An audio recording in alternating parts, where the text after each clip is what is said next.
Postoji puno dezinformacija o hrani i kako ona utiče na naše zdravlje, što čini odabir onoga što je zapravo zdravo i korisno jako teškim. S druge strane, postoji izvjestan broj namirnica koje treba izbjegavati u bilo kojim okolnostima, zato što od njih skoro pa da i nema nikakve koristi, a na mnoge načine predstavljaju i rizik po zdravlje. Idemo na ovom videu pokušati da sakupimo 4163 lajka, a vi koji niste pretplaćeni na moj kanal, obavezno kliknite subscribe ako želite da vidite još ovakvih klipova.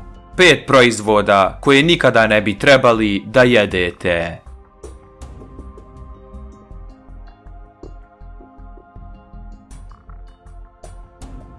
Margarin se proizvodi od biljnih ulja koja se iz suncokreta izvlače uz pomoć hemikalija. Visoka temperatura u procesu prerade ulja uništava sve vitamine i antioksidante koji mogu izazvati velika oštećenja na ćelijama i povećati rizik od raka. Ta ulja su već u startu užegla i nezdrava, a dodavanjem novih hemikalija pretvaraju se u čvrsto stanje, zbog čega nastaju transmasne kiseline, za koje je dokazano da su vrlo štetne po zdravlje.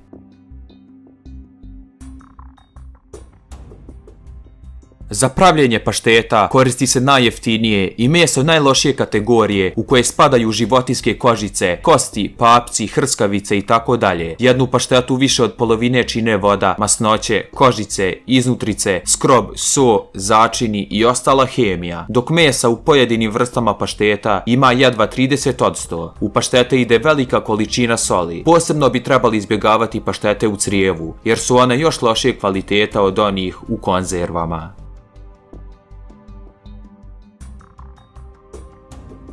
Kod viršli je sličan proces proizvodnje kao i kod pašteta, gdje se sve meso najlošije kvaliteta samelje do neprepoznavanja. Zatim se dodaju povrće, soja, začini, skrob, voda, mnogo soli i hemijskih supstanci kako bi proizvod bio dugotrajan, te se uz to dodaje i karmin, boja koja se nalazi i u ruževima za usne.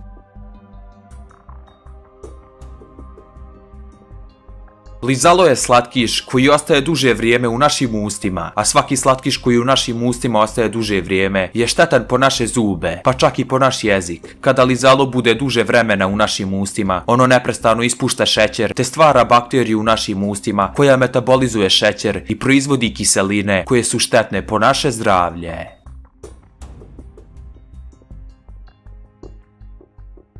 Većina pripremljene smrznute hrane sadrži razne konzervanse, svakakva ulja, prerađenu so i druge vještačke sastojke. Pritom, ta su jela već prethodno kuhana, te su izgubila gotovo sve hranjive sastojke, od kojih tek neće ostati ništa nakon što ih podgrijemo kod kuće. Zato se takva hrana i naziva zamrznuta bolest, te bismo je trebali svakako izbjegavati. A što se tiče Instagram pozdrava, njih dobijaju Fran Štimac, Nemanja Lešević, Jeca PKF, Međedović Tarik, Mihajlo Stokanović 2 i Željko N03. Ako želite i vi pozdrav u nekom od narednih klipova, obavezno me zapratite na Instagramu.